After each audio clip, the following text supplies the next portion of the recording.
how to turn on or turn off multi-language text prediction on Samsung Galaxy S26, S26 Plus or Ultra. First, let's return back to the home screen. Then swipe down at the top and tap on the settings icon.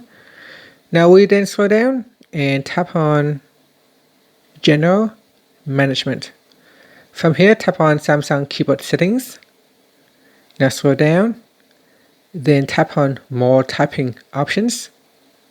On the last option, tap on Multi-Language Text Prediction. Tap on the toggle button to turn it off or switch it on.